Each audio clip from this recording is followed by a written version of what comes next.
Nós estamos de volta com o Tudo Aqui e agora nós temos a entrevista com a advogada Patrícia Bianchi, que vai falar com a gente sobre direito ambiental. Eu convido você aí de casa a participar aqui com a gente através do telefone 31 26 4000, do WhatsApp 997 83 9930 e pelo inbox do Facebook também. Eu gostaria de agradecer a Unisal de Lorena, especial a Lilian de Paula, por estar ajudando a gente aqui na produção, cedendo advogados e professores para conversar com a gente. A Patrícia, ela é advogada e professora da Unisal. Bem-vinda, Patrícia, bom dia. Bom dia, obrigada, Paulo. É uma satisfação estar aqui no programa de vocês. Eu espero poder ajudá-los e resolver algumas dúvidas. Com certeza. Como a Patrícia falou, se você tiver dúvida, manda aqui pra gente. Não fique aquela coisa do aluno que não quer perguntar para o professor. Não faz isso não. Você só manda para cá. Não tenha vergonha.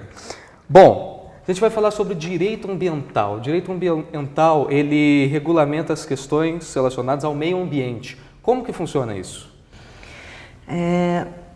O meio ambiente ele é definido, né, juridicamente na lei que institui a Política Nacional de Meio Ambiente, que data de 1981. E meio ambiente é considerado as condições físicas, químicas, biológicas que envolvem, né, o ambiente e que regulam a vida, né, nesse ambiente. E isso é muito importante, porque o equilíbrio do ambiente é muito importante para a vida dos seres vivos, não só do homem, mas para os demais seres vivos.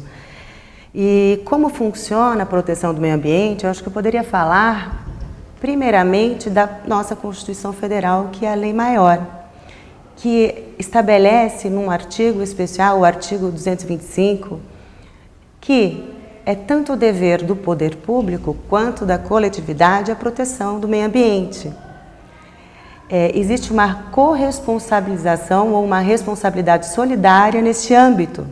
Então, tanto as prefeituras, o governo federal, o governo estadual, mas também o cidadão comum, você que está em casa, e todos nós devemos defender o meio ambiente, porque o meio ambiente, ecologicamente equilibrado, ele visa o bem comum do povo. Nós estamos inseridos no meio ambiente, nós temos que cuidar da onde a gente está, né? Exatamente. Então, cabe a nós, né, respondendo a tua pergunta, e enquanto coletividade e também ao poder público, proteger o meio ambiente. Verificar o que está sendo realizado na área de educação ambiental, eu acho que isso é fundamental, porque se nós temos uma geração um pouco mais velha, né, as gerações mais antigas, que não tiveram uma formação, até porque o problema não era tão sério, hoje nós temos condições de formar crianças e jovens com uma consciência ética ambiental diferenciada e que poderá trazer resultados muito positivos no futuro. A gente está criando desenvolvendo uma consciência, uma cultura de cuidar do meio ambiente, que é muito bom, né? Exatamente, Paulo.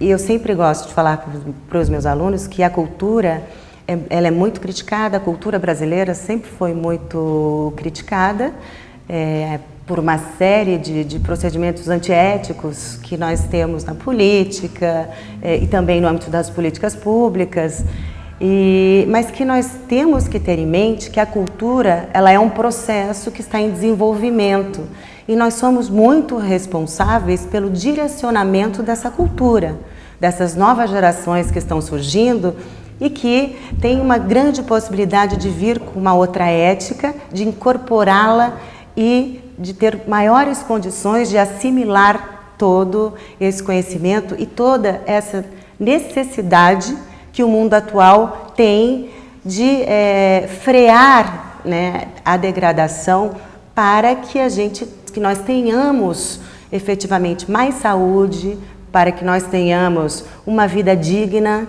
né, para que menos pessoas adoeçam em razão das questões ambientais, para que menos pessoas sofram, né, consequências muito ruins neste âmbito, em razão de outras pessoas irresponsáveis e que não tratam o seu ambiente, a sua casa, né, nós poderíamos chamar de casa, lato sensu, com a devida responsabilidade e com a devida ética.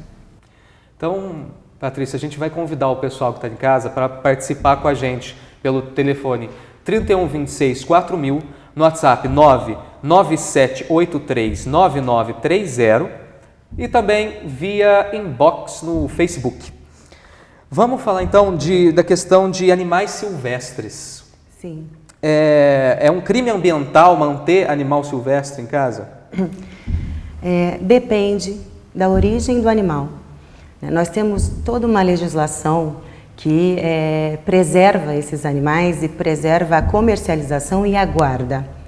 Para quem quer ter um animal silvestre na sua casa, mantido em cativeiro, precisa de uma autorização do IBAMA. O IBAMA ele tem um site, não é algo difícil, ele tem um site onde você preenche um formulário a respeito, depois precisa se levar até o IBAMA uma série de documentação, e a partir daí eles homologam, um parecer e depois sim uma licença, uma autorização para que você tenha um animal silvestre em cativeiro.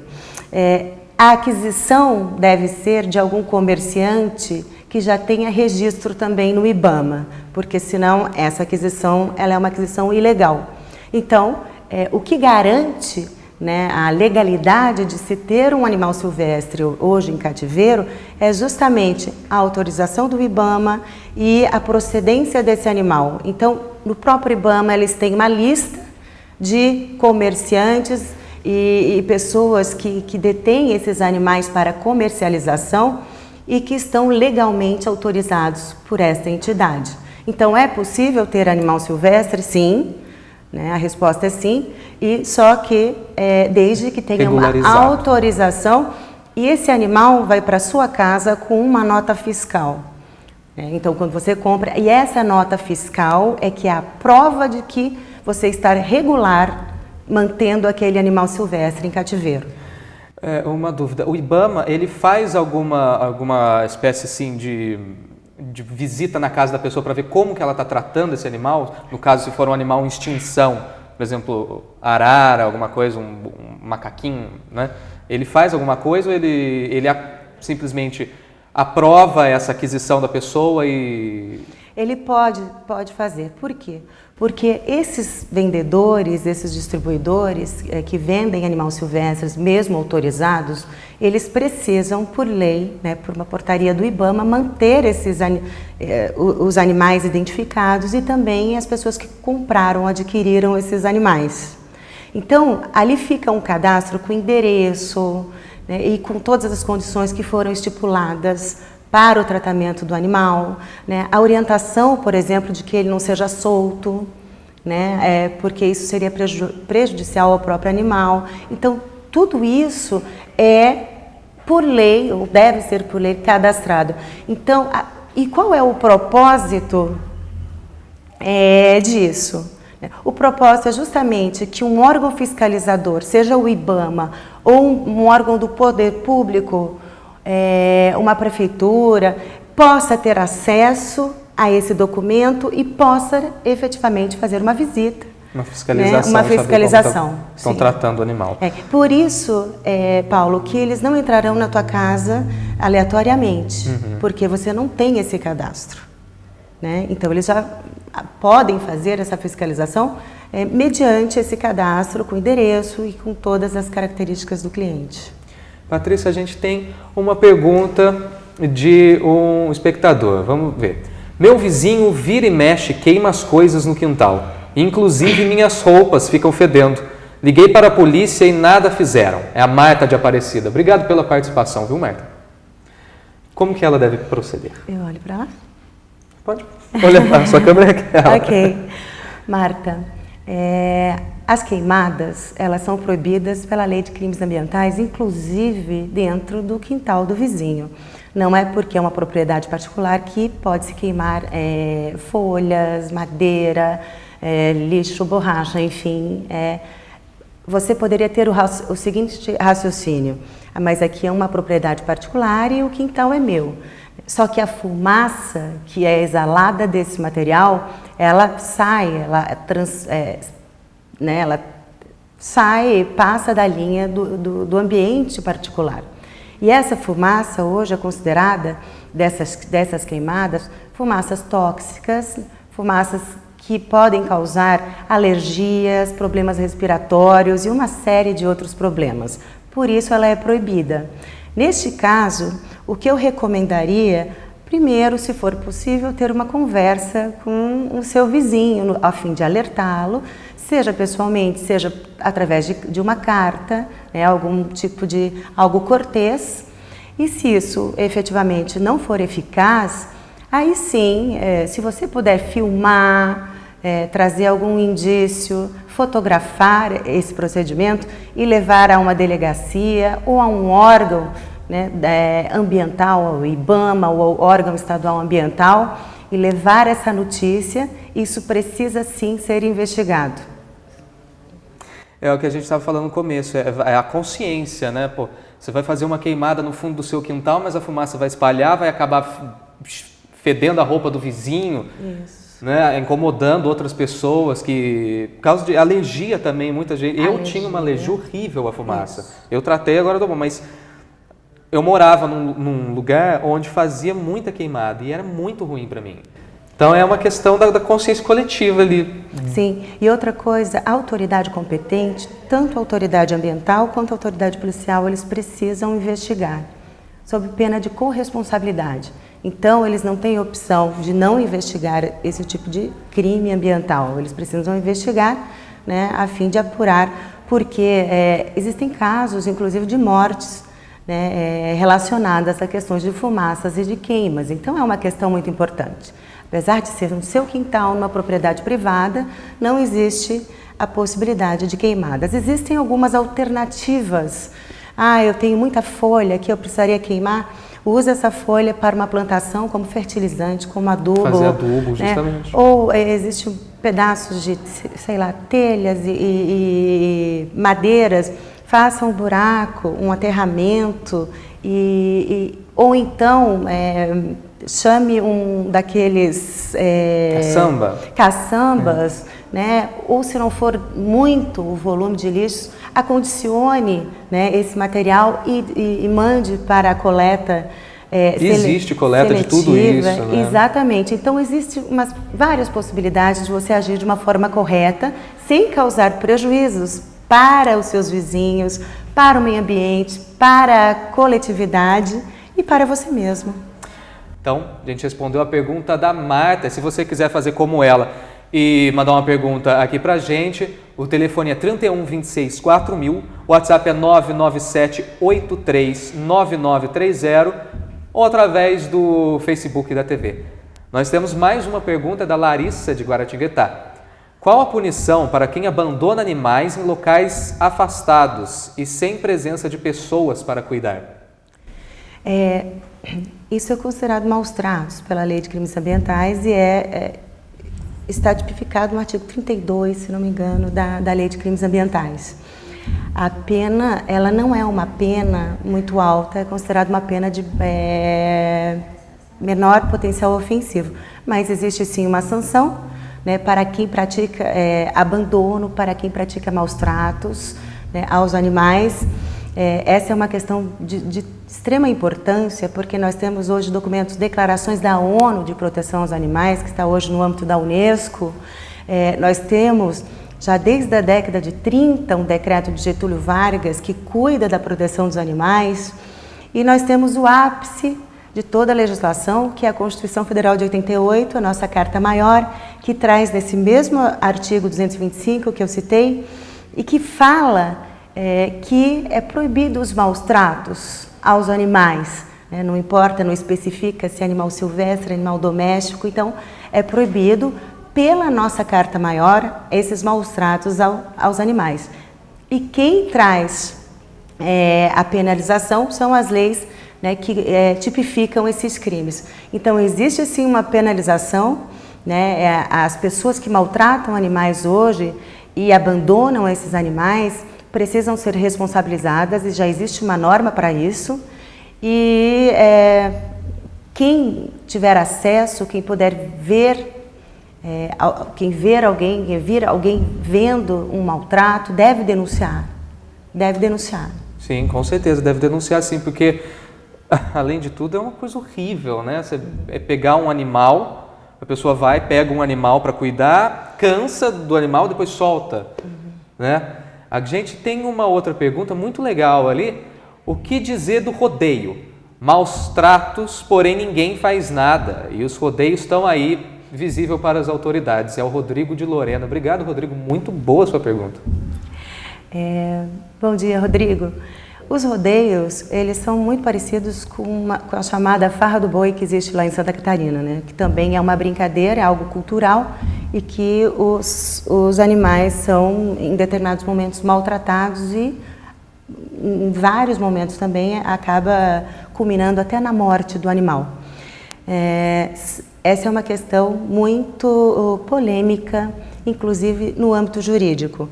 Então, alguns juízes conferem decisões favoráveis, outras decisões contrárias com relação a essas leis de maus tratos.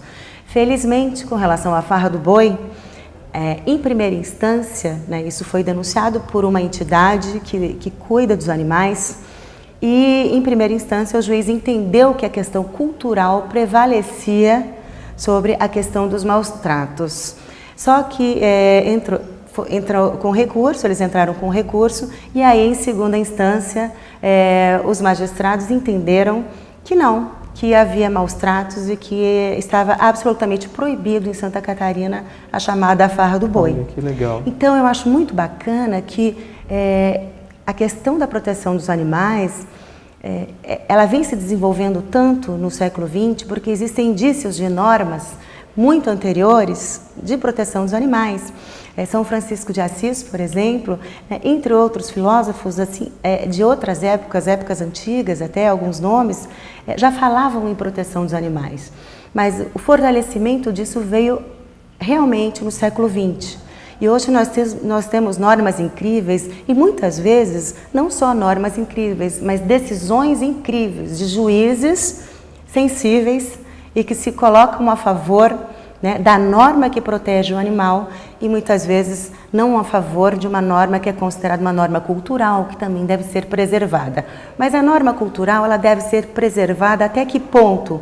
Às custas da crueldade, né, e do sacrifício violento de um animal. Então, tudo isso hoje em dia é pesado no judiciário e nós temos vários julgados em favor, né, da proteção do animal. E muitas novidades na doutrina, inclusive internacional. Por exemplo, na França, no ano passado, em 2014, o Código Civil foi reformado para dizer que o animal ele é um ser vivo dotado de sensibilidade. Isso foi um grande avanço, né? Inclusive para acompanhar o Código Rural francês e o próprio Código Penal francês, que já tinham uma ideia, que já davam uma ideia parecida com essa. O Tratado de Funcionamento, né, da União Europeia, no seu artigo 13, também traz a questão da proteção dos animais e do respeito aos animais. E isto traz uma determinação de que as políticas europeias levem esse valor em conta. Então, imaginem uma comunidade, um bloco europeu, né, formado por mais de 25 estados e que coloca num tratado tão importante, que é o Tratado de Funcionamento da União, que deve haver respeito aos animais e que esse respeito aos animais deve permear toda a política da União. Então, nós temos tido muitos avanços, não só aqui no âmbito interno, mas também uma coisa global, no âmbito até como internacional. Foi aquele caso do cara que matou um leão na África, né, e causou, assim, uma comoção mundial. Mundial. Foi.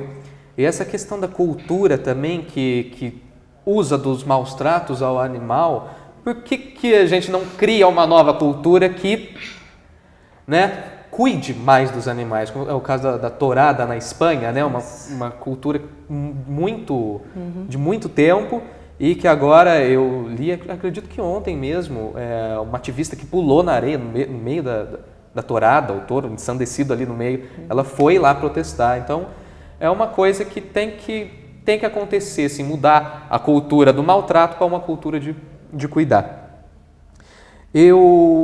Quando a gente estava falando sobre o animal, eu fiquei com uma dúvida. Como a gente fala do IBAMA, né, dá a aprovação para criar animais silvestres. E quando não é animal natural da fauna brasileira? Por exemplo, exótico. A gente vê o cara tem um tigre, tem um guepardo. Da mesma forma, precisa de autorização, o mesmo procedimento. Só animais domésticos é que não é tratado da mesma forma. Aí é mais ligado ao Ministério da Saúde, da Agricultura e Pecuária, né, e zoonoses. Aí a regulamentação e a fiscalização é mais atrelada a esse ministério. Tá? Mas a fauna exótica, né, que é aquela inserida em território nacional, ela também é regulada pelos órgãos ambientais do país. Sim, porque até inserir uma nova espécie no meio ambiente, por exemplo, alguém pega uma... Isso eu estava vendo que aconteceu, por exemplo, na Califórnia. As pessoas estavam pegando jiboias. Quando ela começava a ficar muito grande, eles iam nos pântanos e soltavam. E criou uma nova espécie ali, que não era do meio ambiente. Houve um grande problema, né? Sim, as pessoas pensam, até por desconhecimento, que a inserção de um ratinho, um bichinho, um passarinho, pode não ter nenhuma repercussão, né, em determinado território, em determinado ecossistema. Isso pode causar desastres incríveis, né? Então, muitas vezes, esse elemento novo, ele não tem um predador. Então, talvez, por exemplo, causar a diminuição de uma certa espécie, a extinção até de uma outra espécie. Ah, mas e o que eu tenho a ver com isso? Isso tem a ver com o seu ambiente, porque aquela outra espécie muitas vezes produzia algo para que o ambiente ficasse em equilíbrio, e normalmente produz. E fora desse equilíbrio, tem o seu lugar, né? Exatamente. Muitas vezes fora desse equilíbrio existe, por exemplo, grande manifestação e aparecimento de gafanhotos, de insetos, né, e de anfíbios ou qualquer um outro animal, qualquer um outro ser que em excesso causa um prejuízo, acaba nos causando um prejuízo não só para o meio ambiente, mas também para você, né, para a população em geral. Então, é muito importante nós termos consciência da nossa responsabilidade enquanto cidadãos, procurarmos nos informar a respeito da inserção de novas espécies, da aquisição dessas espécies, e dá para ter, né, se você gosta de ter o seu bichinho de estimação em casa, trate bem desse animal, desse ser vivo, né, e faça-o de uma forma legal. Não custa. Eu acho que se todos fizerem dessa forma, nós estaremos realmente desenvolvendo a nossa cultura de uma forma mais sensível, de uma forma mais humana, de uma forma mais responsável.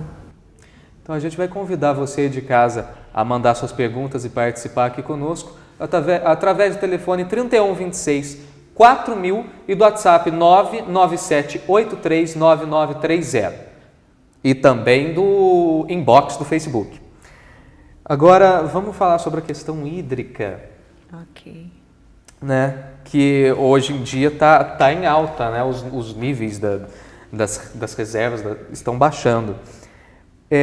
Isso poderia ser evitado se o governo tivesse mais atento às leis de preservação? Sem dúvida, Paulo. A questão hídrica é uma questão... Eu acho que eu colocaria no topo, né, da escala de importância hoje, sobretudo para o estado de São Paulo.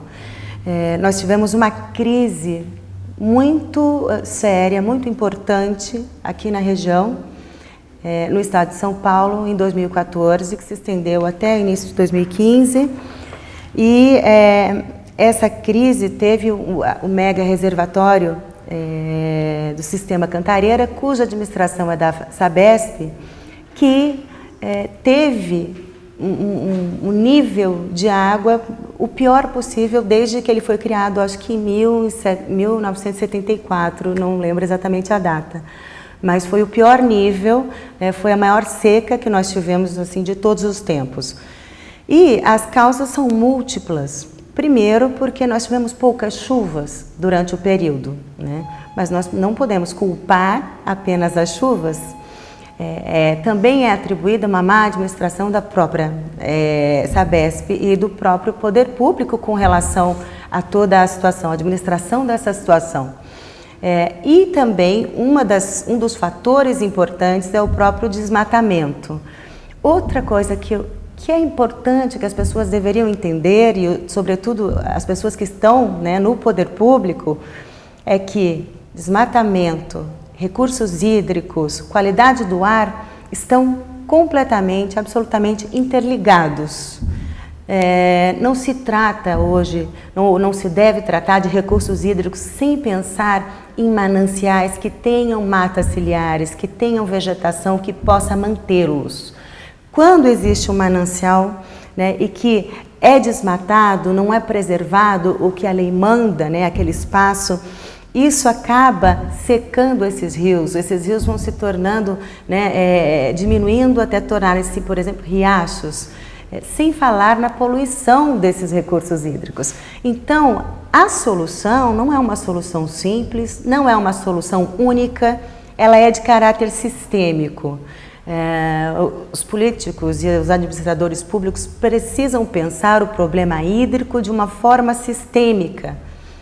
Os cidadãos podem ajudar, por exemplo, participando das audiências públicas, se informando do que está sendo feito com relação a esses recursos, que providências estão sendo tomadas hoje para que nós não tenhamos no ano que vem uma nova crise hídrica e nos próximos anos. Nós temos que ter uma atitude mais preventiva e não essas atitudes de emergência, né, e que responsabilizam, sobretudo, o usuário, né, a dona de casa, as pessoas que usam para limpar, né, as suas louças, panelas, e que, na verdade, Paulo, os grandes responsáveis pela utilização dos recursos hídricos é o agricultor e a indústria, que são responsáveis por 90% do consumo dos recursos hídricos. Isso é estatístico. Apenas 10% dos recursos hídricos são consumidos pela população. E perceba que em épocas de crise, né, a mídia fala muito no consumo de água, feche a sua torneira. Isso é muito importante? Isso é muito importante, né? Nós devemos educar os nossos filhos e ter esse comportamento. Mas entendo que deva haver, né, uma concentração, um direcionamento também para um racionamento da questão hídrica e para um controle maior quando se fala em agricultura, né, e quando se fala em indústria, porque são esses dois os grandes consumidores, consomem cerca de 90% desses recursos. É muita coisa. Muita coisa, 90% é muita coisa. E lógico que essas medidas que a gente tem que tomar em casa, de não lavar a calçada com água, né? Essas coisinhas, escovar o dente e tal. Deixar aberto, sim, ajuda. Ajuda. Tem que ter isso em mente, que o pouco que a gente faz já causa uma diferença aí. E agora a gente tem uma pergunta ali, ó. Não quero me identificar. Uma pessoa muito rica está construindo um pesqueiro em Cunha, em área de preservação permanente. O que devo fazer? A mesma coisa que falamos antes, né? Se está fazendo um pesqueiro, construindo um pesqueiro numa área de preservação permanente, irregular, ou você converse com essa pessoa tentando alertá-la, a não ser que você tenha, né, uma ideia de que a pessoa já tem conhecimento de que o que está fazendo é ilegal. Ou denuncie. Em São Paulo nós temos, não sei se é 181, Disque Denúncia. Você pode, pode denunciar pelo Disque Denúncia, pode procurar, tira fotos, procura a promotoria do Estado, procura uma delegacia de polícia, procura um órgão, né, ambiental da sua cidade, né, ou do Estado, e faça a denúncia. Faça a denúncia porque você não está fazendo mal, né, no fundo, nem a essa pessoa, porque talvez por ignorância ou talvez até por má fé, ganância, né, ela está fazendo um mal não só para ela, mas também para a coletividade. Então, quando esse mal se estende à coletividade, porque se precisa daquela área de preservação permanente, que já são mínimas, né, e servem para o nosso bem-estar, né, e são para o equilíbrio ambiental, então aí já está tocando com você o assunto, não é um assunto só dele, particular. Particular seria se ele fizesse um mal a ele e ponto, certo? Mas quando se trata de questões ambientais, questões de direito difuso, diz respeito à coletividade. E a Constituição diz que você também deve defender o meio ambiente, lá no artigo 225. Não compete apenas ao poder público, também é coletividade. Por isso você está autorizado, né, a fazer essa denúncia. A maioria das denúncias são todas anônimas, né, então não se preocupem. De fato, essas pessoas precisam ser conscientizadas, precisam ter as suas atitudes limitadas, né, até que isso se torne um hábito, é o que se espera, né, que as pessoas procedam da forma correta para que nós tenhamos um bem coletivo, para que nós tenhamos e possamos usufruir de um ambiente verdadeiramente ecologicamente equilibrado. E se você quiser participar aqui com a gente também, não esquece do telefone 31 26 4000 e do WhatsApp 99783 9930. Manda sua pergunta para cá. Ainda nessa questão de o que é essa área de preservação permanente para o pessoal de casa saber? Falando de uma forma bem simples, são áreas que restaram mínimas, né, no nosso Código Florestal, entre outros diplomas legais, que servem para proteger minimamente, por exemplo, um manancial, um rio, né, que servem minimamente para ter um equilíbrio ecológico em determinada área.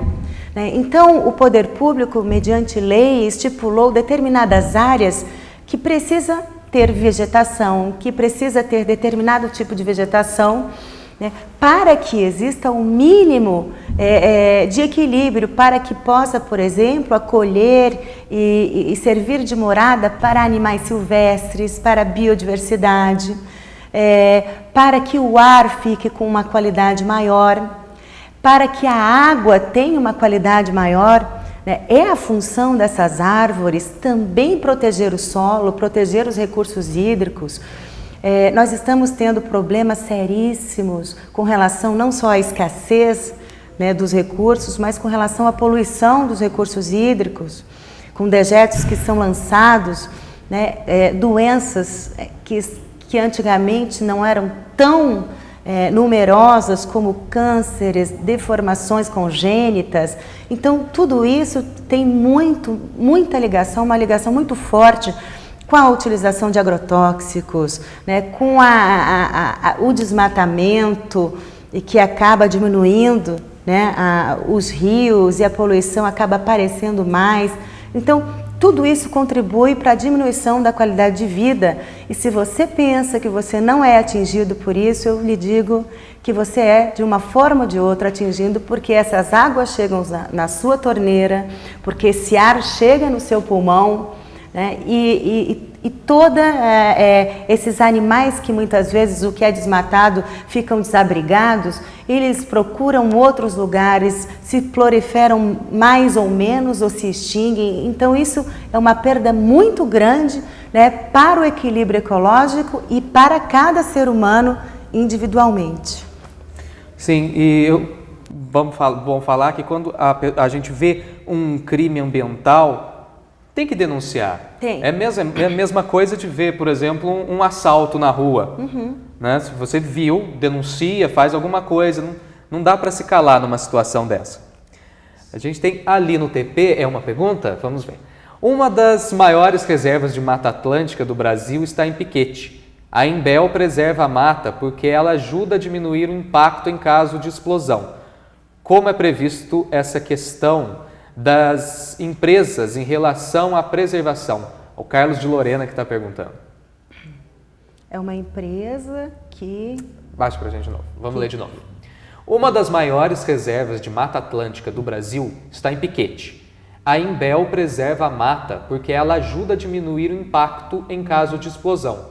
Como é previsto essa questão das empresas em relação à preservação?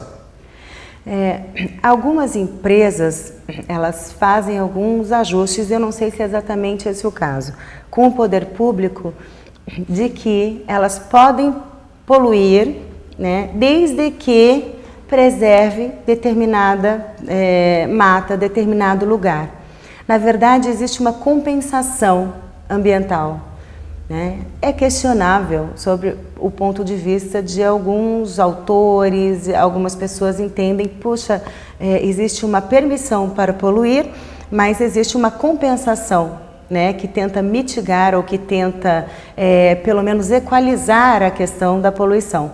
Veja bem, nós temos hoje algumas empresas, algumas fábricas que poluem, né, e que para o funcionamento elas precisam poluir, apesar de o poder público fiscalizar e de ter filtros ou ter várias regras nesse sentido de que o dano seja o mínimo possível. Mas muitas vezes é impossível não ter um dano mínimo, né? E nessas ocasiões existe um termo, que é um ajustamento feito com essas empresas, em que tudo bem, você pode poluir, seria basicamente assim, isso falado, né, dito de uma forma muito simples, mas você terá que compensar, né, ou seja, pagar por essas externalidades, porque essa poluição, existe um termo que são as externalidades negativas, você precisa pagar por essas externalidades, pelo princípio de direito ambiental chamado princípio poluidor-pagador. Então, ele polui, essa poluição ela é autorizada, entre aspas, né, em determinada medida, mas ele precisa pagar por poluir. Então, ele tem que cuidar de determinada mata, entre outros acordos e atividades, trazer algum benefício para o meio ambiente.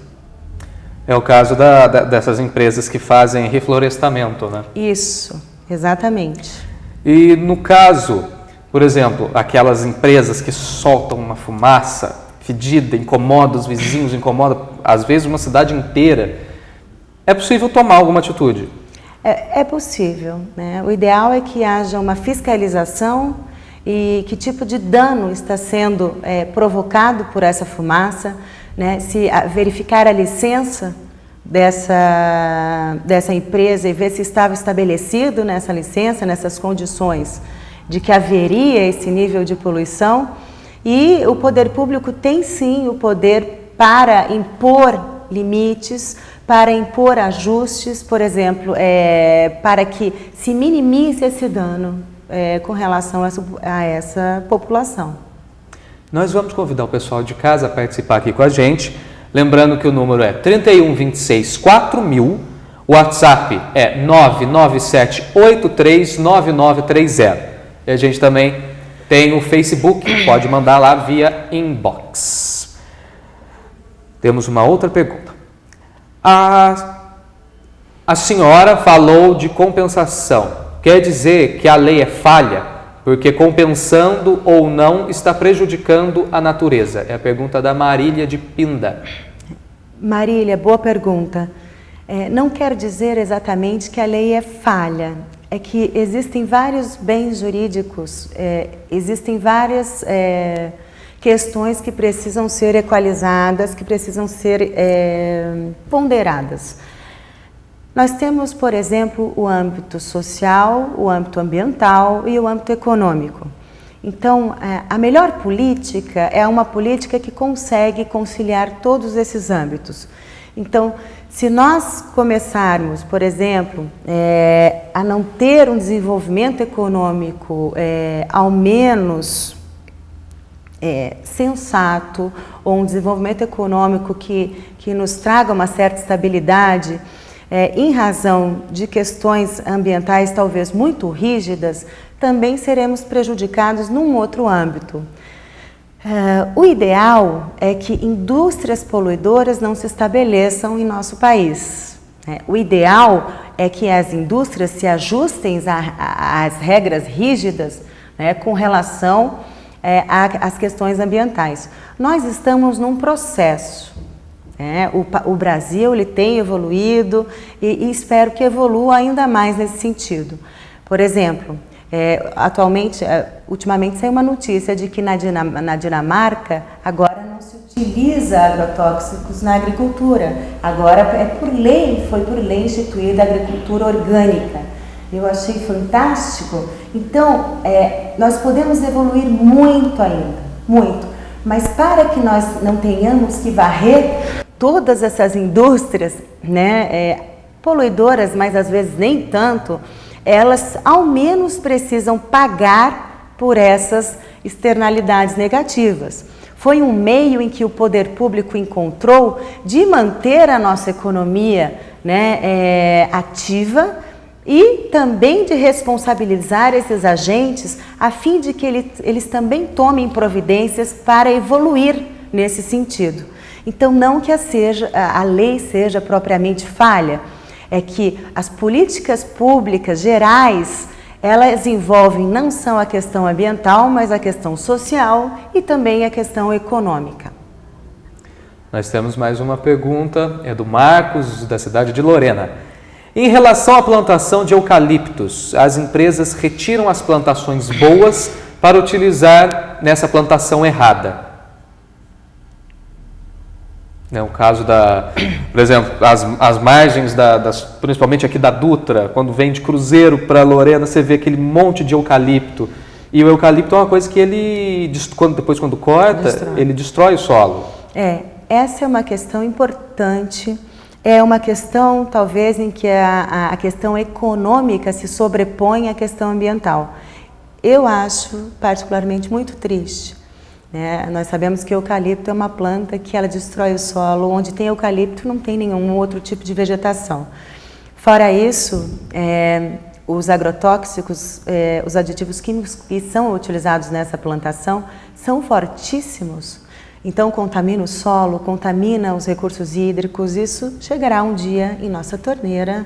Falam que não, isso tudo existe um processamento nessas agências de água e tal, mas não existe de fato um filtro que elimine todo esse veneno, tanto que em várias cidades do país existem problemas incríveis com relação a cânceres e modificações congênitas, entre outras doenças, em razão disso. Então a questão da monocultura de eucalipto, que muitas vezes voltada para o mercado interno, mercado internacional, então uma questão de mercado que infelizmente prejudica muito o nosso meio ambiente com relação não só à própria cultura em si, mas com relação à quantidade de venenos, de agrotóxicos, que destroem nosso solo, nossos mananciais. É lamentável, Aline, A Aline não, é uma outra pergunta. Já é a próxima. É lamentável. E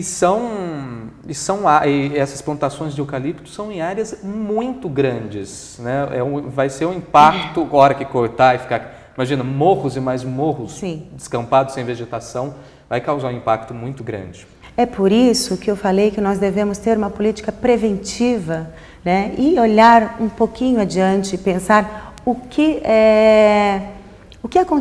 acontecerá daqui a 5 anos, ou daqui a 10 anos, ou daqui a 2 anos, quando esse solo não tiver mais condições de ter a produtividade que tem hoje, o que ficará ali, o que restará?